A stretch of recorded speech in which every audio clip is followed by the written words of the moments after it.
रहस्यमयरित्या बेपत्ता झालेल्या 3 अल्पवयीन मुलींचा लागला शोध. जळगाव जामोद पोलिसांनी केलं मुलींना पालकांच्या स्वाधीन. बुलढाण्यातील जळगाव जामोद बस स्थानकातून 3 अल्पवयीन मुली रहस्यमयरित्या बेपत्ता झाल्या होत्या.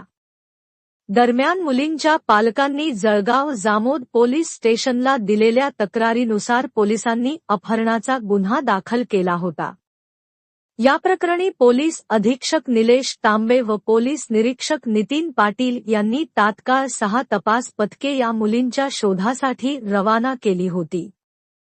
तपासादरम्यान या मुली अहिल्यानगर जिल्ह्यातील सुपा पोलीस स्टेशनच्या हद्दीत आढळून आल्या. सुपा पोलिसांनी या अल्पवयीन मुलींना ताब्यात घेऊन जळगाव जामोद पोलिसांच्या स्वाधीन केलं.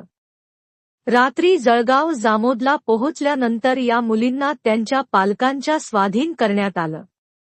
रहस्यमयरित्या गायब झालेल्या मुलींना शोधून काढण्यात 24 तासात जळगाव जामोद पोलिसांना यश मिळालं आहे.